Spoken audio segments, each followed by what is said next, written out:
as our friend.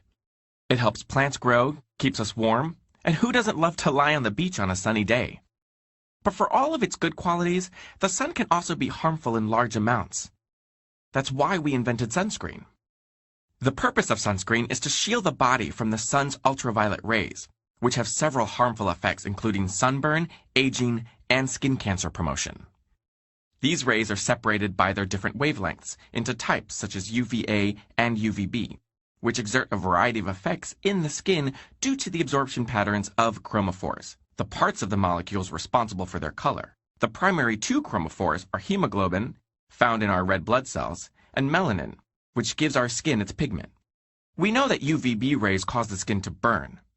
The role of UVA rays is less well understood and appears to have an effect on our tanning response, carcinogenesis, and aging. So how does the sunscreen protect us from these rays? There are two basic types of sunscreen: physical and chemical blockers. Physical blockers like zinc oxide or titanium dioxide reflect sun rays by acting as a physical barrier. If you've seen lifeguards with noses covered in white, then you know what this looks like. The same ingredients are primary components of diaper creams, where the goal is also to create a physical barrier. Historically, they haven't always been easy to apply and were conspicuously visible on the skin. But new formulations have made this less of an issue. Chemical blockers, on the other hand, absorb the sun's rays. They deteriorate more quickly than physical sunscreens because their ability to absorb the sun diminishes. Generally, these are more transparent when rubbed on the skin, but some people develop allergic reactions to some of the chemicals. Regardless of the type of sunscreen, all are subjected to testing to determine their sunburn protection factor, or SPF. This is essentially a measure of the protection that the sunscreen will provide from UVB rays before one begins to burn. But even if you don't burn, you still need to use sunscreen, because unless you live in a cave, you're not immune to the effects of the sun.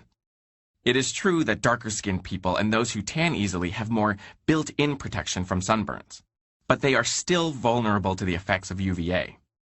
Children under the age of 6 months, on the other hand, should have almost no sun exposure, as their protective mechanisms are not fully functioning and their skin is more likely to absorb any sunscreen that is applied. Wearing sunscreen helps protect against the development of all three types of skin cancer: basal cell carcinoma, squamous cell carcinoma, and melanoma. On a daily basis, the DNA in your cells is developing mutations and errors that are generally handled by machinery within your cells. But ultraviolet rays from the sun lead to mutations that the cell may not be able to overcome, leading to uncontrolled growth and eventual skin cancer. The scariest thing about this is that usually you can't even see it happening until it's too late. But if these concrete risks to your health are not enough to convince you to use sunscreen, there are aesthetic reasons as well. Along with cigarette smoking, sun damage is the leading cause of premature aging.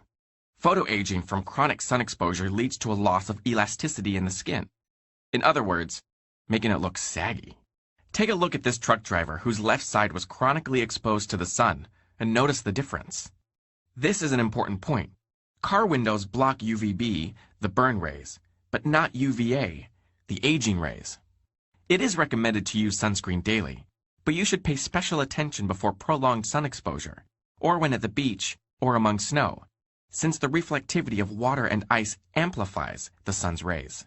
For these cases, apply about an ounce 15 to 30 minutes before you go out, and once again soon after you get outside. After that, you should reapply it every 2 to 3 hours, especially after swimming or sweating.